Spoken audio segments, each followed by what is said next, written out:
mensaje que quiero compartir esta tarde con ustedes creo que es muy importante para el crecimiento, para la madurez de una iglesia, de un creyente, y dependemos de la ayuda y del respaldo del Señor, y queremos pedirle a Él que hable, queremos pedirle a Él que nos ayude, que nos inspire, y que podamos verdaderamente entender, captar el mensaje que en esta tarde el Señor tiene para nuestras vidas. Oramos, hermanos. Padre Celestial, te damos de todo corazón gracias por todo lo que hasta ahora, Señor, hemos visto de parte tuya, cómo tú has suplido, cómo tú has obrado, Señor, conforme a tu fidelidad y conforme a tu poder. Y reconocemos que es tu gracia, que es el favor de Dios, el que permite que tu reino se extienda y tu obra se desarrolle y se multiplique y podamos llegar a otros lugares, Señor, donde hay tanta necesidad.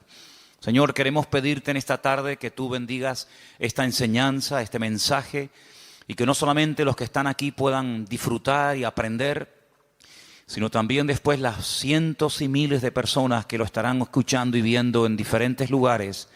Señor, nos consta que hay muchas personas, Dios mío, que escuchan tu palabra a través de los medios, de las redes sociales, y pedimos, Señor, que sea una enseñanza práctica, una enseñanza que nos ayude y nos capacite para poder vivir vidas victoriosas y vidas bendecidas conforme al plan y al diseño tuyo, Señor.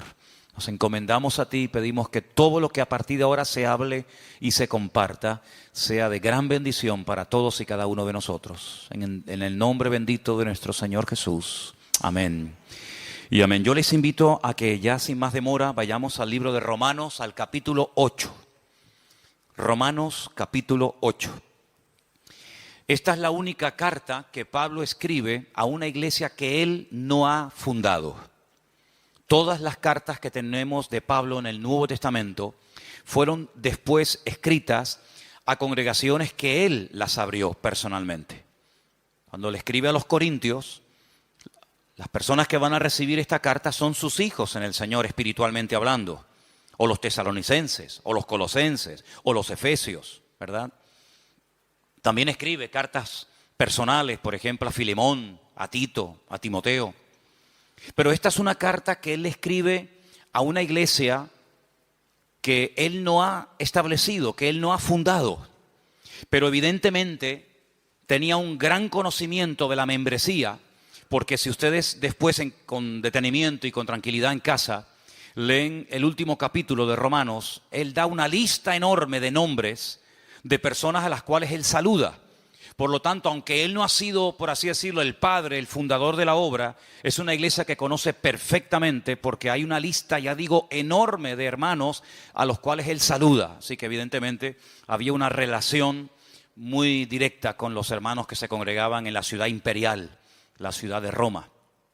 Dicho esto, cuando ustedes lean en algún momento la carta a los romanos, yo les voy a pedir un favor. No la lean con prisa. No la lean así diciendo y terminé de leerla, sino que léanla tranquilamente, porque es una de las cartas más profundas del Nuevo Testamento.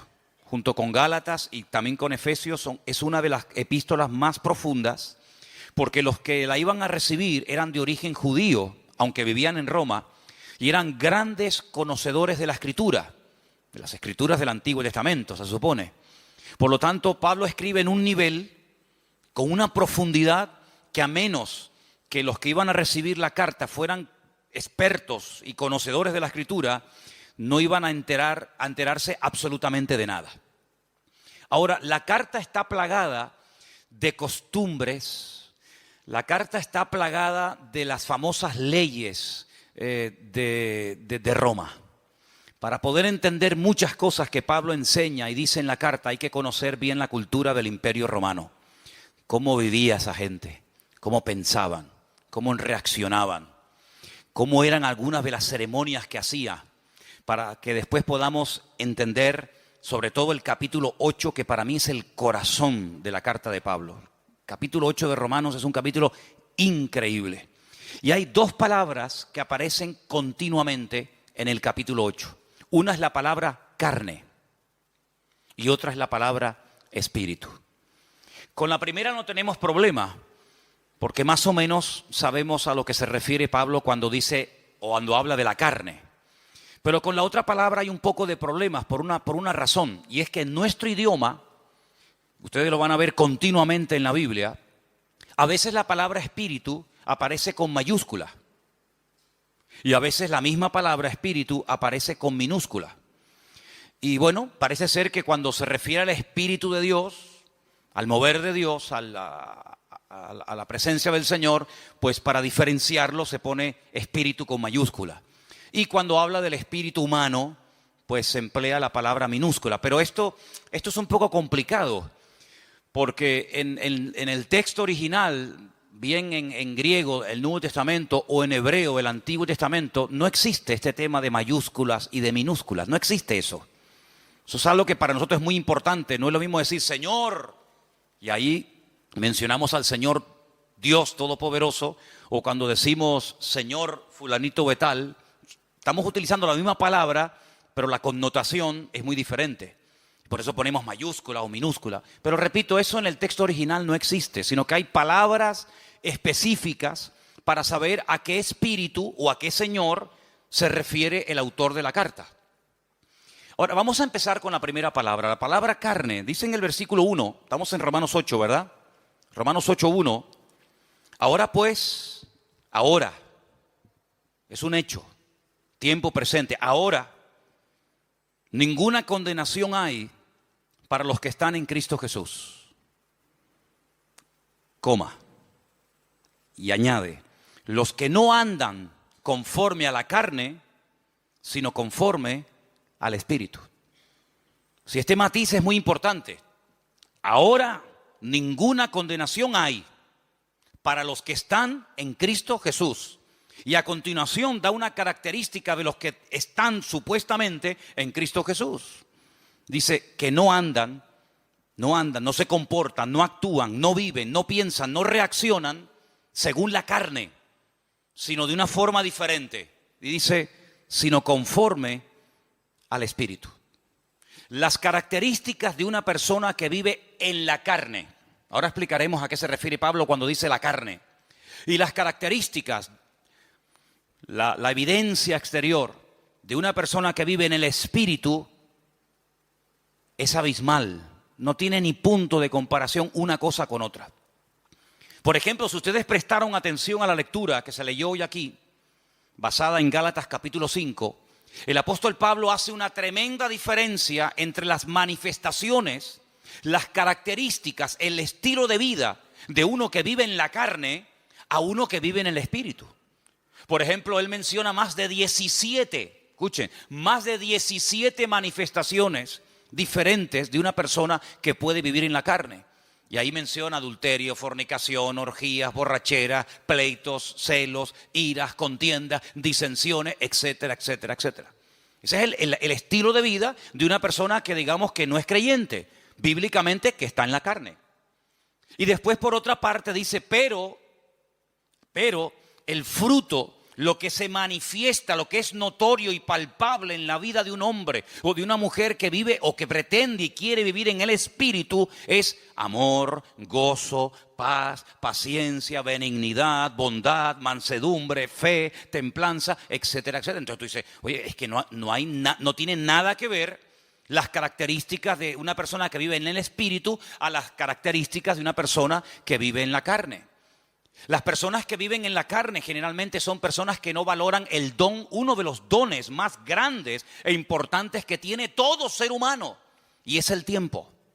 El tiempo es un concepto que ha sido creado por Dios como regalo a la humanidad. Sabemos que Dios no se mueve en nuestro tiempo, es atemporal, es eterno. Pero el concepto tiempo, eso de minutos, segundos, horas, milenios, años, siglos, etcétera, eso es algo que tiene que ver con nuestras reglas de juego, es nuestro patrón de conducta. Es ahí donde nos movemos. Y ese es un regalo que Dios le ha dado a todo ser humano. Mira, el ateo más ateo del mundo, cuando se levanta por la mañana, tiene 24 horas. Y el creyente más santo y más consagrado al Señor tiene exactamente lo mismo, 24 horas. Y una persona que no quiere saber nada de Dios, que tiene un modelo, un diseño de vida totalmente antagónico, opuesto al de un creyente, tiene una semana de 7 días. Exactamente igual que la semana de 7 días que tiene un creyente. Luego, el concepto tiempo es un regalo universal. Los blancos, los negros, los ricos, los pobres, en todos los continentes de la tierra, el tiempo es igual para todo el mundo. Y una de las características de una persona que vive ajeno a la voluntad de Dios, ajeno al diseño de Dios, es decir, que vive en la carne, es que desperdicia el tiempo, no lo valora. Ahora, cuando Pablo le escribe a los que quieren vivir esforzándose en el Espíritu, dice, ojo, aprovechen bien el tiempo.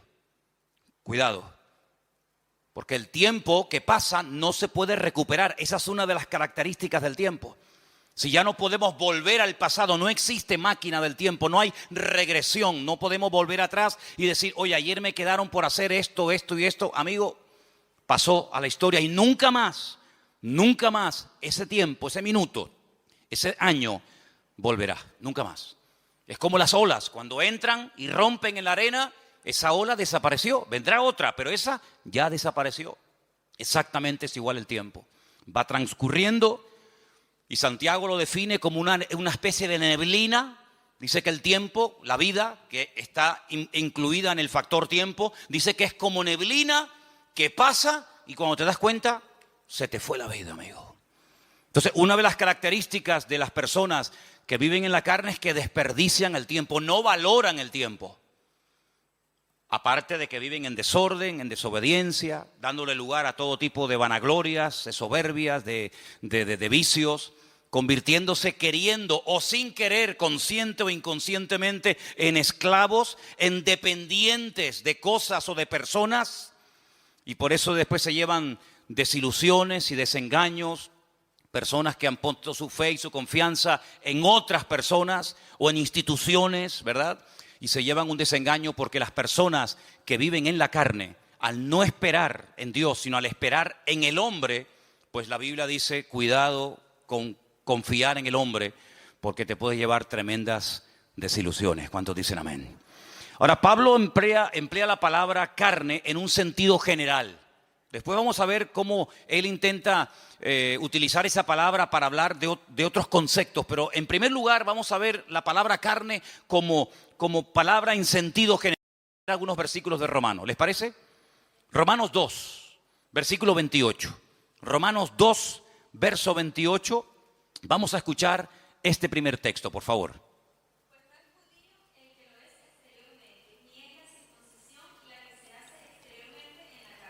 ¿Ves? Cuando Pablo habla del rito, de la ceremonia de la circuncisión, es una operación, es una marca que se le hace al varón a los 8 días. ¿En dónde? En la carne. Entonces, él tiene obligatoriamente, cuando hace referencia a esa ceremonia, a ese rito, que mencionar la palabra carne. No puede mencionar otra porque es la que le cae como anillo al dedo. Porque está hablando de la carne física, ¿verdad? Entonces la circuncisión, al ser algo hecho en la carne, tiene que utilizar evidentemente esa palabra. No tiene una doble connotación, sino que en ese caso se refiere literalmente a la carne, ni más ni menos. Cuando se habla, por ejemplo, de personas que vivieron en el pasado, como por ejemplo el patriarca Abraham, en el capítulo 4, verso 1, vuelve otra vez a aparecer el mismo término. ¿Lo leemos? Romanos 4, 1. ¿Qué pues diremos que halló Abraham, nuestro padre, según la carne? Sí, Abraham no es un personaje de la mitología. Abraham no es un personaje inventado de ciencia ficción, sino fue un personaje de carne y hueso. Y cuando se hace referencia al patriarca Abraham, se dice, bueno, ¿qué fue lo que encontró a lo largo de la vida el patriarca Abraham cuando estaba en carne? Es decir, cuando estaba vivo. Entonces, es un término que puede tener múltiples aplicaciones, pero en los textos que estamos leyendo se emplea en su sentido literal. Tenemos también en el caso de Cristo, nuestro Señor Jesucristo, en el capítulo 1, versículo 3, otra mención a la palabra carne. Leámosla. Acerca de su Hijo, nuestro Señor Jesucristo, que era del linaje de David según la carne. Exactamente, es decir, si analizamos y estudiamos el árbol genealógico, Es decir, los antepasados de Jesucristo, familiarmente hablando, estamos hablando de personajes de carne y hueso. Entonces vemos cómo Pablo, cuando habla acerca de la parte humana, no de la parte divina, sino de la parte humana del mismísimo Señor Jesucristo, tiene que recurrir al término carne, porque Jesús no era un espíritu. Jesús no era una visión que se presentaba y se desvanecía, sino que era una persona que tenía brazos, que comía, que sudaba, que se cansaba, que necesitaba caminar para trasladarse de un lugar a otro porque vivió en carne. Y Pablo utiliza esa palabra sin ninguna doble intención, sino con la connotación literal de dicha palabra. Ahora bien, Pablo también utiliza el concepto o la palabra carne haciendo referencia a nuestra antigua vida, es decir, a lo que éramos antes de conocer al Señor. Y ahora vamos a ver cómo el término pasa de su literalidad más rotunda y absoluta a un término que hace referencia a un patrón de conducta, a un estilo de vida que nos caracterizó durante años hasta que llegamos al conocimiento de la verdad. Comenzamos con Romanos 7, versículo 5. Ahora la palabra carne ya tiene otra connotación. Escuchen el texto. Porque mientras estábamos en la carne, las pasiones pecaminosas que eran por la ley obraban en nuestros miembros, llevando frutos para muerte. Cuando estábamos en la carne, pero Pablo, cuando tú estás escribiendo la carta a los romanos, ¿qué estás en el espíritu? Ya no existe la figura, el personaje de Pablo, sí. Pero cuando él está hablando acerca de nuestra antigua vida sin Cristo, dice cuando vivíamos en la carne, ya es otra connotación diferente. ¿Me explico? Romanos 8:4, otra vez refuerza el término. Para que la justicia de la ley se cumpliese en nosotros, que no andando conforme a la carne, sino conforme al Espíritu. Ahora hay una vida nueva en Cristo. Ahora hemos, como dice otro texto de la Escritura, pasado de muerte a vida. Y ahora la vida de un creyente no es seguir viviendo en la carne, sino vivir en el Espíritu. Ahora la palabra carne toma otra connotación. Hace referencia a lo que éramos antes cuando estábamos, como dice él, en nuestros delitos y pecados, sirviéndonos a nosotros mismos en vez de servir al Señor. Romanos 8:8. Y los que viven según la carne no pueden agradar a Dios. ¿Ve? Los que viven según la carne, los que viven opuestos a los designios y a los propósitos y objetivos de nuestro Dios, no pueden bajo ningún concepto agradar a Dios. Luego, el vivir en la carne significa vivir en un estado de desobediencia, de rebeldía, de oposición a Dios. También el versículo 9 hace referencia a esto que estamos hablando. Romanos 8:9.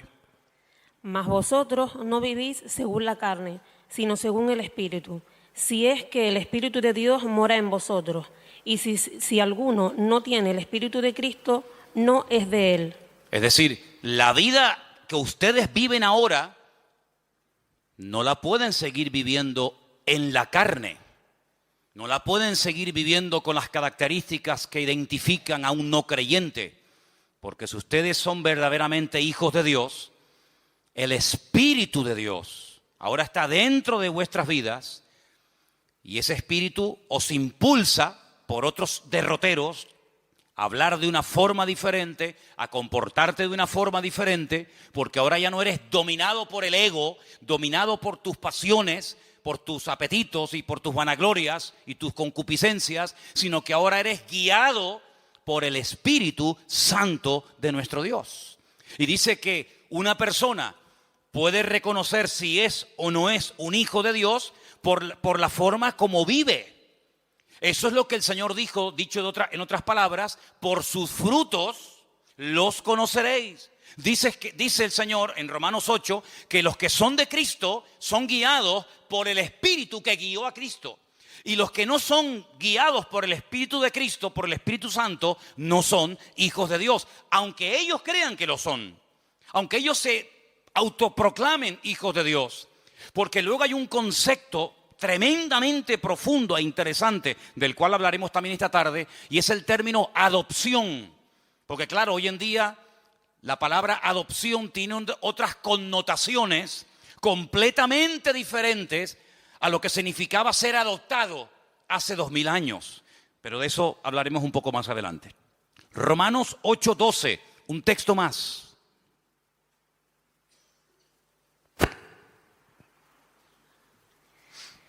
Así que, hermanos deudores, somos no a la carne, para que vivamos conforme a la carne. Muy bien, entonces hemos visto cómo Pablo utiliza la palabra carne como en sentido literal, pero también utiliza ese término cuando hace referencia a una vida de desobediencia, fuera, ajeno a la voluntad de Dios. Y no hay nadie aquí, no hay nadie, ninguno de nosotros puede decir, yo nunca viví en la carne. Porque esa es una de las características innatas del ser humano. Pablo utiliza una analogía, la carta a los Romanos está llena de analogías, comparar una cosa con otra. Y hay un momento en el que Pablo, para que podamos entender más lo que es vivir en la carne con sus consecuencias y lo que es vivir en el espíritu con sus correspondientes consecuencias, echa mano del primer hombre, echa mano de Adán. Y él dice, en Adán todos pecamos.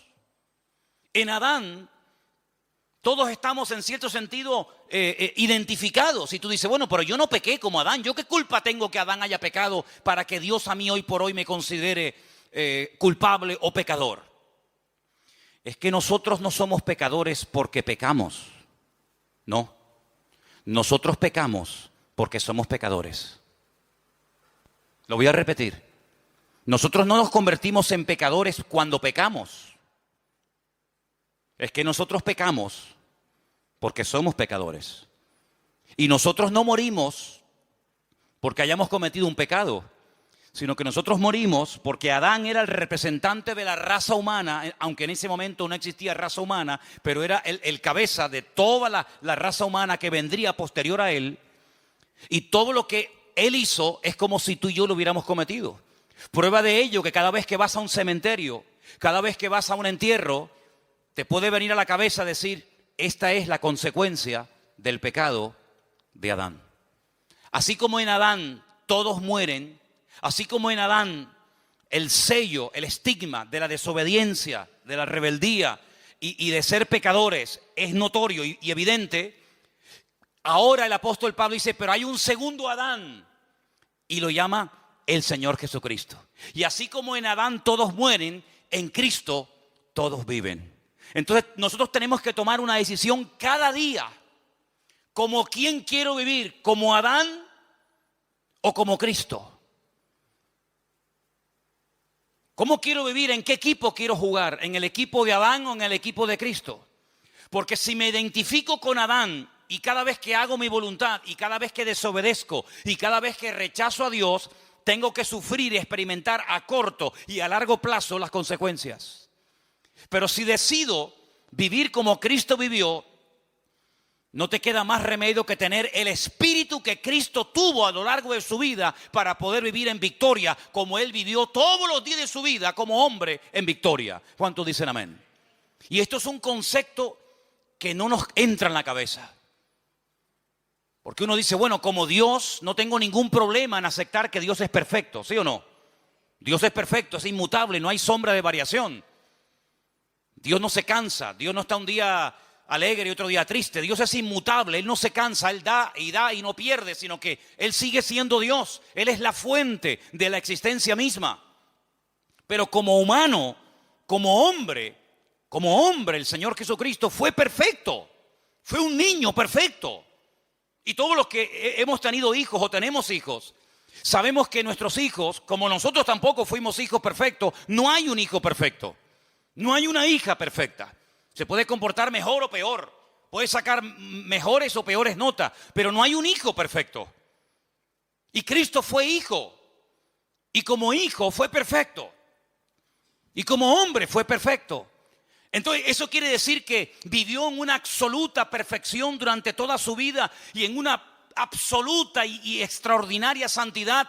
Pero porque no fue tentado. Porque si fue tentado es imposible vivir en perfección. No. Es que no tiene gracia. No tendría ninguna gracia ni ningún valor el que Cristo no haya sido tentado y viviera sin pecar, porque entonces, ¿cómo sabe si una persona ama o no a Dios si nunca es tentado? El Señor Jesucristo dice en la Escritura que fue tentado en todo, absolutamente en todo. Y ahora, todo lo que te puedas imaginar, fue tentado absolutamente en todo. Desde su más tierna infancia hasta el último momento de su existencia, tentado absolutamente en todo. Pero dice la Biblia que a pesar de que fue tentado en todo y experimentó el Señor tentaciones que jamás nosotros hemos experimentado, porque Satanás intentó por todos los medios habidos y por haber hacerlo caer y tropezar y que no cumpliera el propósito para el cual había venido, dice que nunca pecó ni se halló engaño en su boca. ¿Cuántos dicen amén? Porque el Señor Jesucristo, cuando habla acerca compara la ley con el sermón del monte, Él dice, oísteis que fue dicho. Y Él echa mano a textos del Antiguo Testamento que los conocía perfectamente. ¿Cómo no lo va a conocer? Si Él era la palabra humanada, la palabra encarnada, hecho hombre. Pero Él dice, pero yo voy más allá de la palabra. Porque vosotros condenáis y castigáis al que comete el acto. Pero yo voy más allá del acto. El que lo desea y el que lo hace en su mente sin haber llegado al acto en sí mismo, igualmente está pecando. Es decir, que una persona puede estar pecando sin moverse de la silla. Una persona sin salir de su casa puede estar pecando. Porque no solamente es el acto en sí, sino que el Señor dice, hasta con la mente podemos llegar a pecar, ¿sí o no? No solamente con el cuerpo, sino que con la mente podemos estar ahora mismo pecando. Es decir que no es que Cristo no lo pillaron nunca infragante y cometiendo un pecado y por lo tanto pueden decir fue perfecto, pero luego en su mente era terrible. No, es que ni siquiera en la mente nuestro Señor Jesucristo pecó. Y eso es un concepto que a nosotros se nos escapa porque decimos perfección, vivir en la perfección durante 33 años de su vida, siendo presionado y teniéndolo todo en contra, pues eso es lo que dice la Biblia, que Jesús nunca pecó. Es el hombre perfecto. Y cuando tú ves, por ejemplo, los evangelios, y no me voy del tema, pero cuando ves los evangelios, tú ves que son diferentes exposiciones, diferentes formas de presentar una vida tan rica y tan amplia como la del Señor Jesucristo. Por ejemplo, Mateo lo presenta como el Mesías, el que estaba profetizado en las Escrituras y las cumplió. Pero Marcos lo presenta como un siervo perfecto, obediente, sumiso. ¿Por qué? Porque los destinatarios del Evangelio de Marcos eran los romanos. Y en la mentalidad de los romanos estaba el tema de la esclavitud y todo esto. Pero cuando, por ejemplo, Juan lo presenta no como el Mesías, sino lo presenta mucho más amplio, de 7 formas diferentes, como la luz del mundo, como el verbo hecho carne, como el pan de vida, como el camino, la verdad y la vida, la vid verdadera, etcétera, etcétera, etcétera. Pero cuando Lucas, que le escribe a un griego, Teófilo, el amado de Dios, a él le escribe a un griego. Los griegos, la filosofía, la concepción de vida de un griego no era la de un romano. Tú coges a un romano y coges a un griego y sí, son 2 seres humanos, pero son totalmente diferentes. Es como si coges a un japonés y a un colombiano.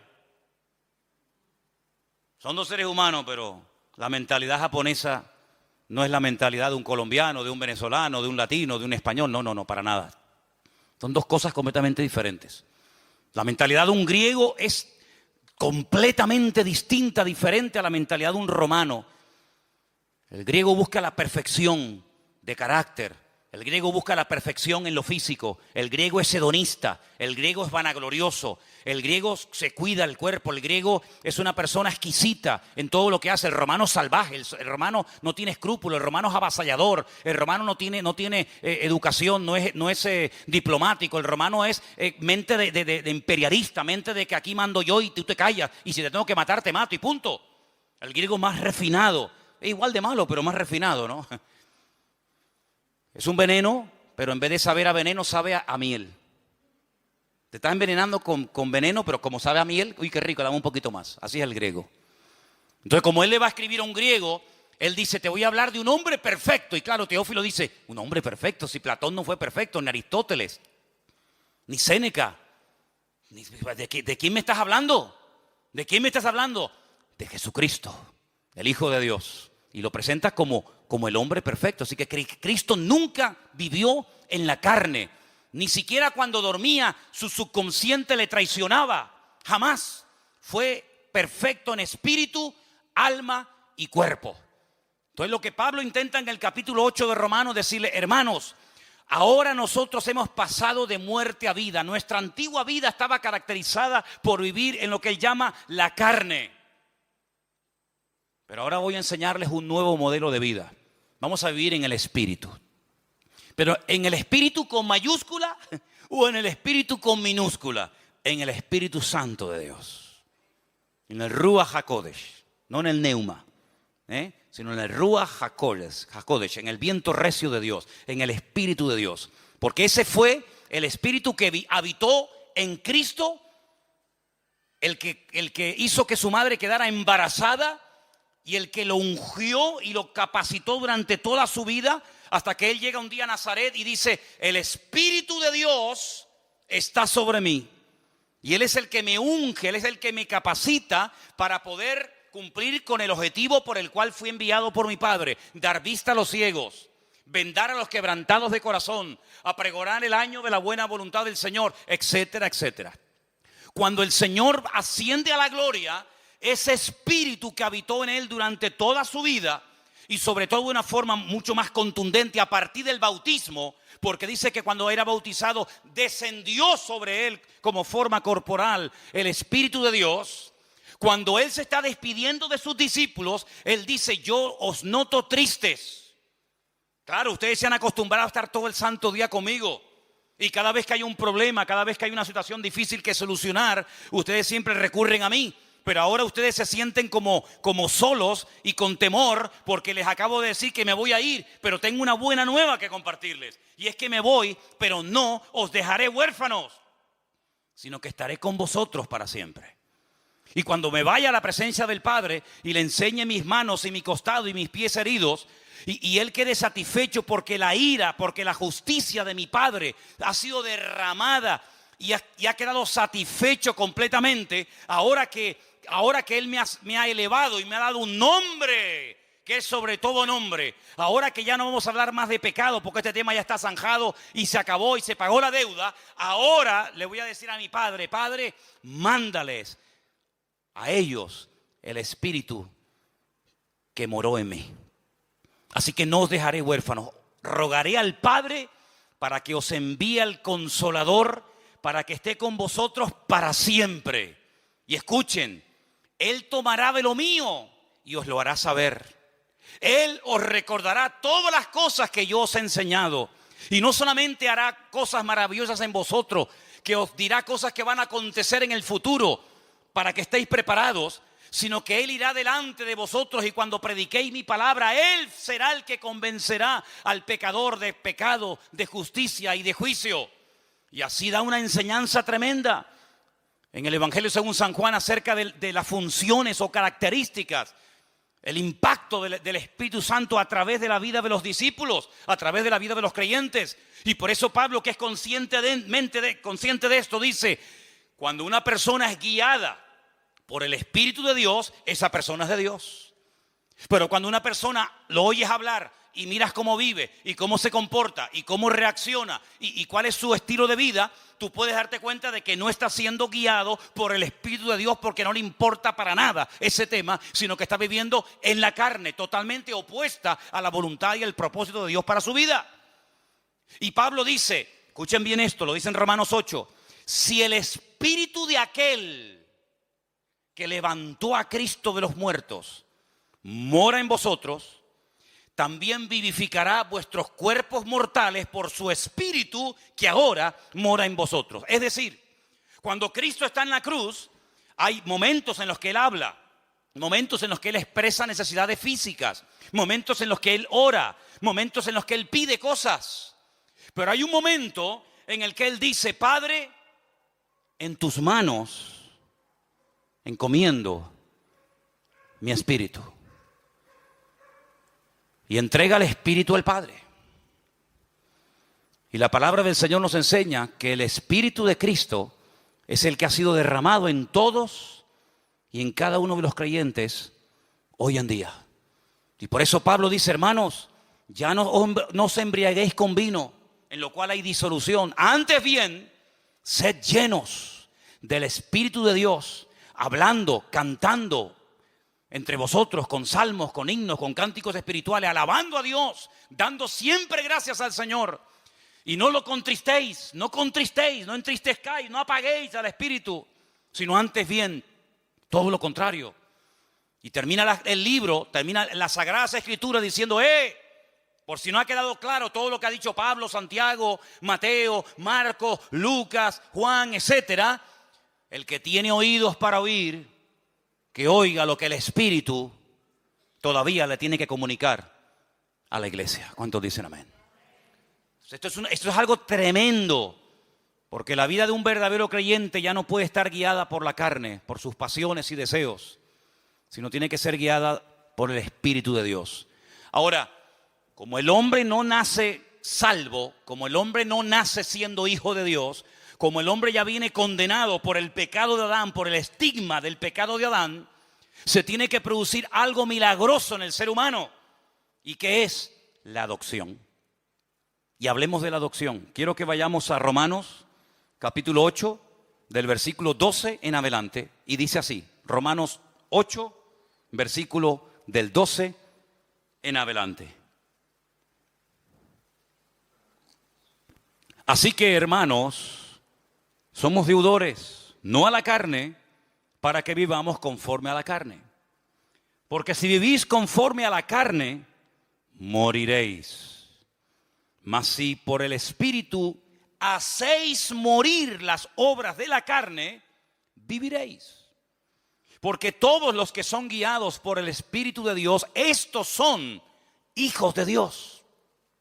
Pues no habéis recibido el espíritu de esclavitud para estar otra vez en temor, sino que habéis recibido el espíritu de adopción, por el cual clamamos, Abba, Padre. El Espíritu mismo, escuchen bien esto es tremendo. El Espíritu mismo da testimonio a nuestro espíritu de que somos hijos de Dios. Y si somos hijos, también herederos. Herederos de Dios, coherederos con Cristo, si es que padecemos juntamente con Él, para que juntamente con Él seamos glorificados. Ahora, la ceremonia, el acto de adopción en el Imperio Romano hace 2000 años era algo muy profundo, muy complicado y lleno de una ceremonia y de una parafernalia increíble.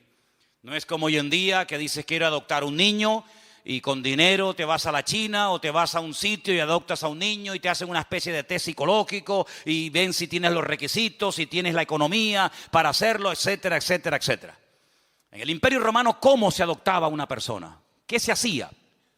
Primeramente, había dos procesos. La palabra es mancipatio, la primera etapa de la adopción, y la segunda es vindicatio.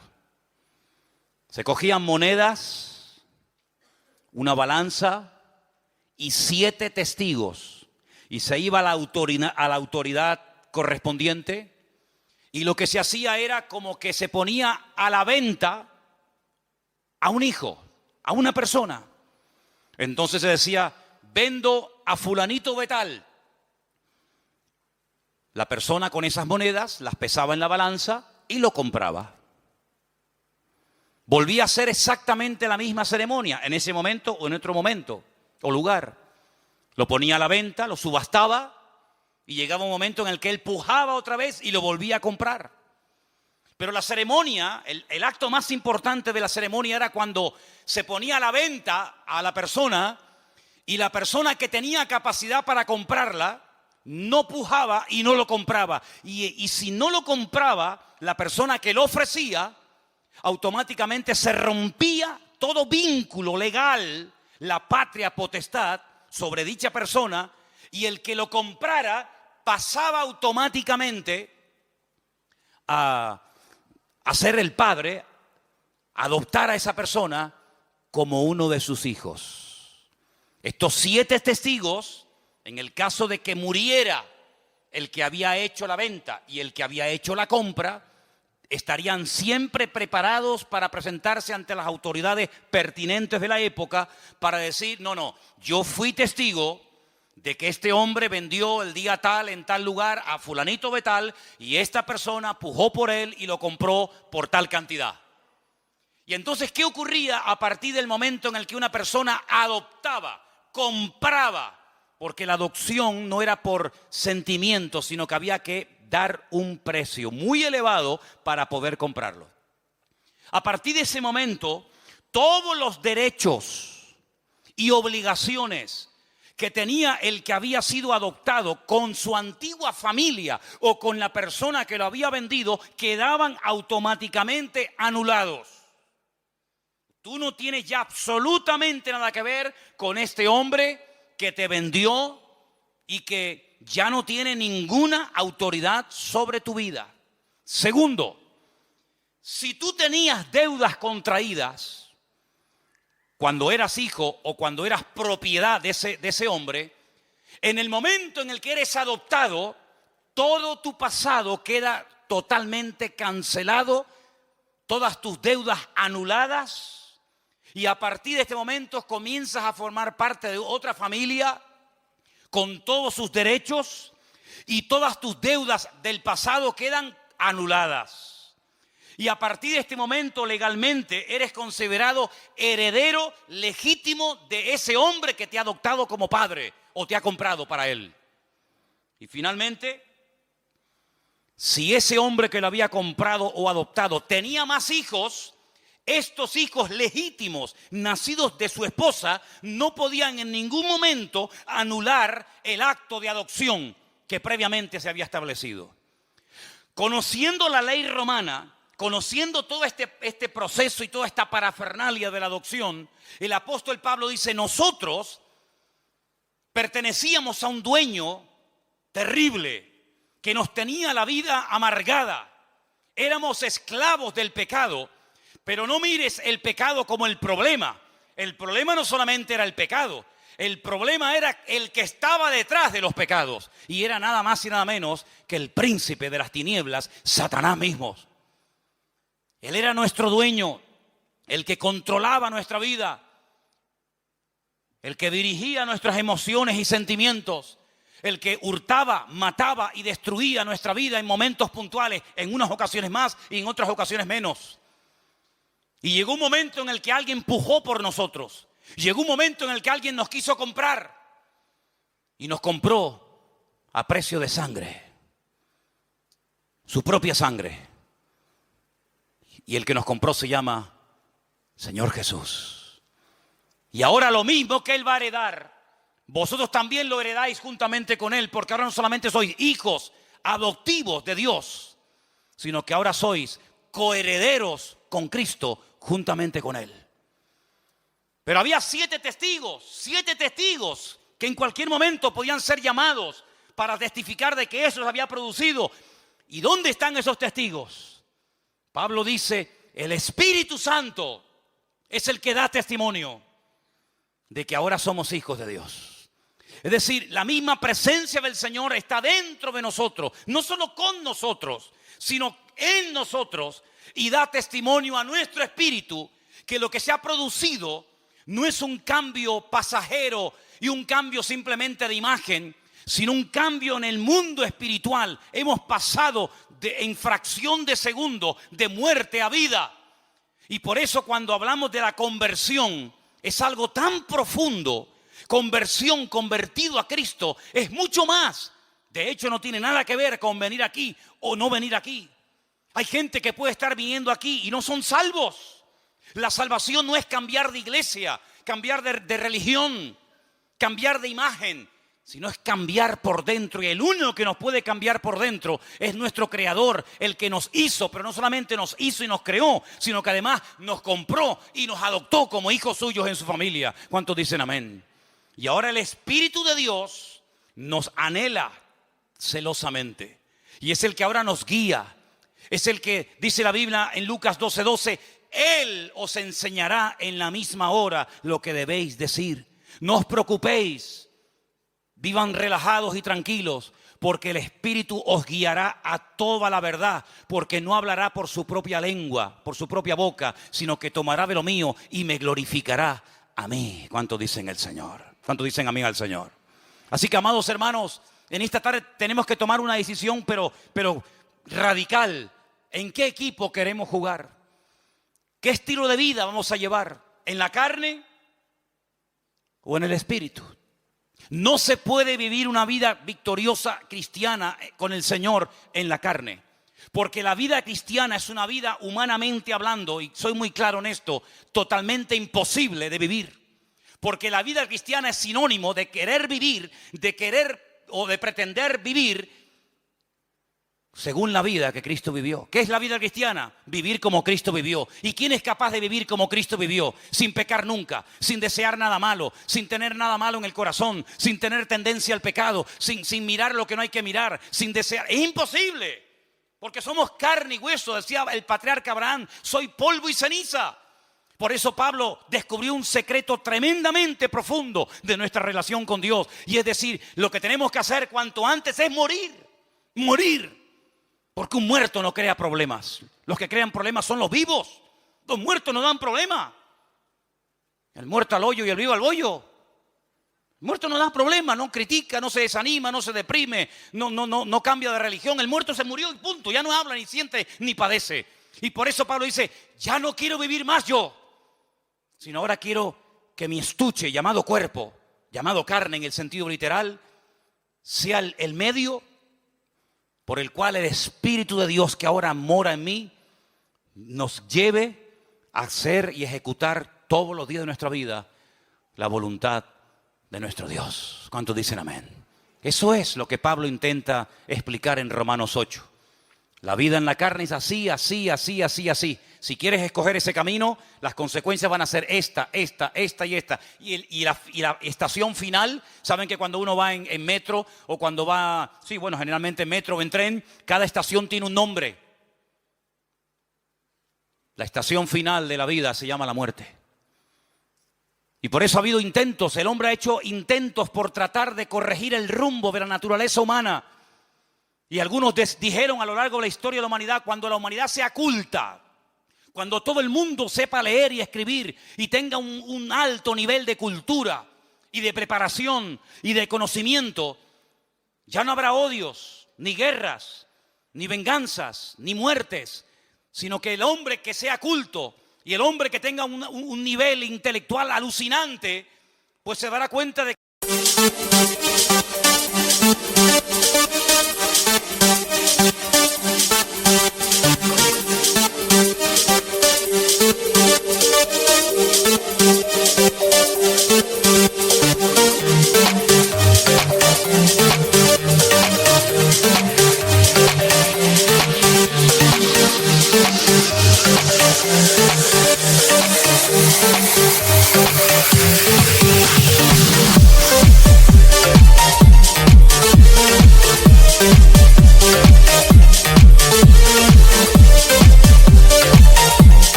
que en la guerra nadie gana, sino que todos pierden. No me digan. La gente más sabia y culta de Europa fueron los que crearon una guerra donde murieron más de 65 millones de personas. Y era el país más culto y con más conocimiento que jamás ha existido. Así que se demostró que no es el conocimiento ni el saber lo que hace que el hombre no peque. Entonces otro dijo, no era ese el camino. El camino es que todos sean iguales.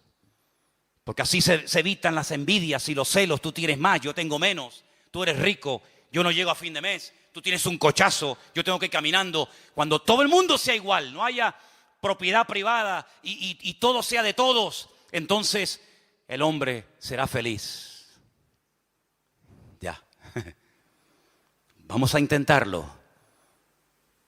Y los que inventaron esto dijeron, vamos a probarlo. Y tuvieron 70 años, primeramente para probar en su tierra, más aparte a donde las exportaron, la utopía de que cuando todos seamos iguales, se acabarán las envidias y los celos y las vanaglorias. Y fue un auténtico fracaso. Pero el Señor dijo algo. No vamos a hacer que todos sean iguales porque eso es imposible. No vamos a darle a todos todo lo que piden porque eso es imposible. Vamos a hacerlo al revés. En vez de afuera para adentro, vamos a hacerlo de adentro para afuera. Vamos a poner en el hombre un nuevo corazón. Cambiemos la naturaleza del hombre. Que en vez de comportarse como hombre pecaminoso y carnal, se comporte como un ser espiritual. Pero ¿dónde le enseñamos eso? No se puede enseñar. ¿Dónde le transmitimos ese conocimiento? No se puede transmitir. Es una obra interna que hace el Señor en el corazón del ser humano. Y cuando el Señor entra a nuestras vidas, desde adentro comienza a cambiarnos. Y entonces Pablo dice, sé vivir en abundancia y sé vivir en escasez. Porque todo lo puedo en Cristo que me fortalece. Ya no me importa si tengo o no tengo. Ya no me importa si me aman o me odian. Ya no me importa si soy aplaudido y venerado o soy criticado y calumniado y perseguido. No, ya no me importa eso. Porque ya no son los factores externos. Ya no es el tener, ya no es el ser, sino es la nueva criatura que el Señor pone en nuestros corazones. Eso, todos los sistemas habidos y por haber, todos los sistemas, y ustedes mencionen ahí los que quieran, todos han sido un auténtico fracaso, porque todos intentan desde afuera cambiar y perfeccionar la vida del hombre, pero el Señor lo hace de adentro hacia afuera, y dice, el que cree en mí, de su interior correrán ríos de agua viva. Pero hay algo que tengo que decir como palabra final. Esta obra, que es la que funciona, la genuina, la auténtica, la que hace que todo sea diferente, aunque no tengas trabajo, o sí, o tengas marido, o te haya abandonado, o te sientas fuerte o enferma. Esta obra perfecta que es cuando el corazón es cambiado, cuando el Espíritu de Dios entra en el corazón y dice que lo convierte de carne a un corazón, de piedra a un corazón de carne. Cuando te circuncida el corazón, esta obra, que es la que funciona y perdura, hay un factor para que funcione que es de vital importancia, y es la voluntad humana. Porque el comunismo se implantó, te guste o no, y las leyes se adoptan, se adaptan o se cumplen, te gusten o no. Pero esta ley divina que transforma la naturaleza del hombre no se puede llevar a cabo si el hombre se cierra, dice, no me interesa. Quiero seguir viviendo a mi manera. Y el Señor, como se ha sujetado a nuestras reglas de juego, cuando se come una ficha en el parchís, ¿cuánto se cuenta? 20. Y cuando se mete la fichita dentro de casa, 10. Y cuando te salen 3-6, a casa. Son las normas. ¿Sí o no? Pues el Señor dice, ustedes han creado unas normas ajenas a mi palabra, y una de las normas que ustedes tienen es que se creen autosuficientes. Está muy bonito, muy interesante. Esto le viene bien a este que es un pobre desgraciado, que le viene bien para cambiar, pero yo no. Yo nunca he sido drogadicta, yo nunca he sido mala persona, yo he sido una buena madre, yo soy un buen padre, una persona trabajadora, yo he sido siempre una persona honrada, yo. Yo a ti sinceramente no te necesito para nada. Tú si quieres ayuda a toda esta maraña de desgraciados y de enfermos y de tarados y de no sé qué, pero yo no, porque yo soy la reina del mambo, el tapón del océano. Y cuando una persona llega a ese nivel de vida y hablar así, ha llegado a una ceguera tan tremenda que ya no te das cuenta de lo mal que estás. Y has cruzado una línea muy peligrosa, y es la de no querer arrepentirte. Y cuando no te quieres arrepentir, Dios no se mete donde no lo llaman. Entonces, para que todo esto funcione a la perfección, lo que tenemos que hacer es decir, Señor, perdóname, Porque el único pecado que Dios no perdona es aquel por el cual no se pide perdón. Si usted no pide perdón por su pecado, Dios no le puede perdonar. Pero en esta tarde se ha predicado la palabra, se ha sembrado la palabra en tu vida y en tu corazón. Y quiero que con nuestros ojos cerrados un momentito escuches estos últimos textos, estos últimos versículos, y que los tengas presente en esta tarde en tu vida. Primera de Juan, nos lo va a leer nuestra hermana. No améis al mundo, ni las cosas que están en el mundo. Si alguno ama al mundo, el amor del Padre no está en él. Porque todo lo que hay en el mundo, los deseos de la carne, los deseos de los ojos y la vanagloria de la vida, no provienen del Padre, sino del mundo. Y el mundo pasa y sus deseos, pero el que hace la voluntad de Dios permanece para siempre. Amén, así es. Cuando alguien ama al mundo, cuando alguien ama las cosas del mundo, dice que el amor del Padre, el amor de Dios no está en él. Así de simple. ¿A quién amas? ¿Dónde está tu corazón? Dice que donde está tu tesoro, ahí estará tu corazón. ¿Dónde está tu corazón? ¿Dónde está tu tesoro? Si tu tesoro no es Dios, ¿cómo lo vas a amar? Si tu tesoro no es la voluntad de Dios, ¿cómo la vas a querer hacer? Cuando se vive en la carne, es imposible agradar a Dios. Las consecuencias de vivir en la carne, a corto y a largo plazo, es esclavitud, desilusión y finalmente muerte. Pero el resultado de vivir en el Espíritu es que uno es guiado a la verdad. Uno es guiado en la vida por el camino que uno quiere ser guiado. Escucha bien esto. Si quieres ser guiado por el Señor te va a guiar. Y esto es algo intransferible. Papá no puede trasladar esta vida a los niños, aunque quieras, ni los niños a sus padres, ni la esposa al marido, ni el marido a la esposa. Es algo personal, individual. Y por eso en esta tarde yo te hago esta pregunta, delante de la presencia del Señor. ¿Qué modelo, qué estilo de vida vas a elegir hoy? ¿Vivir en la carne?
O vivir según el diseño divino, vivir en el Espíritu que guió a Cristo, el Espíritu que lo acompañó siempre y que dio a su pueblo por un mismo Espíritu. Fuisteis todos bautizados en un cuerpo, dice el Señor.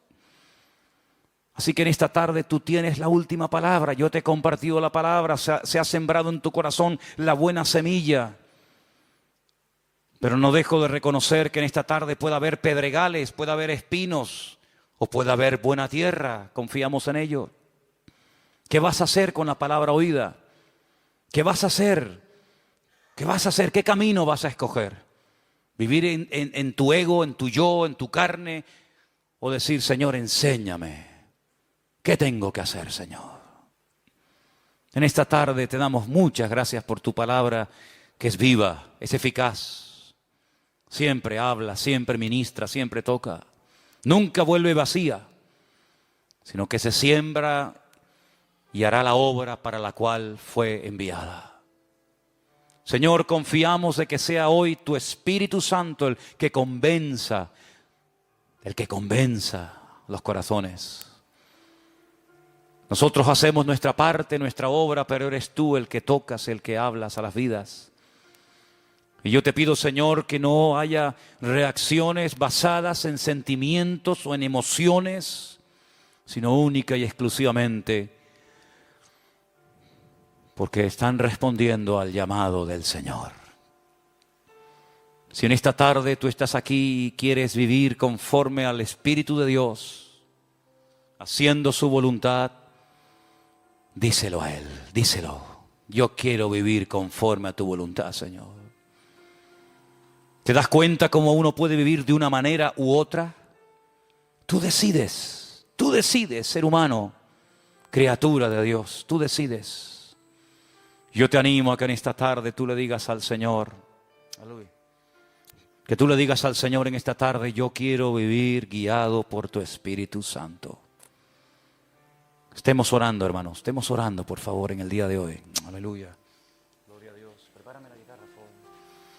Esta tarde, ahí donde estás, oh Señor, ministranos, Señor. Llena este lugar, Señor, con esa convicción genuina que trae tu Espíritu y tu palabra, Señor. Aleluya. Gracias, Dios mío. Rey mayor. Gracias, Señor. Gracias, Señor. Gracias, Señor Jesús. Yo quiero que mientras escuches esta alabanza, esta canción,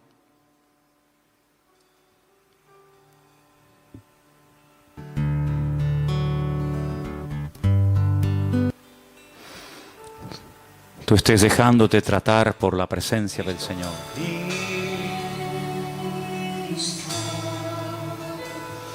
Cristo,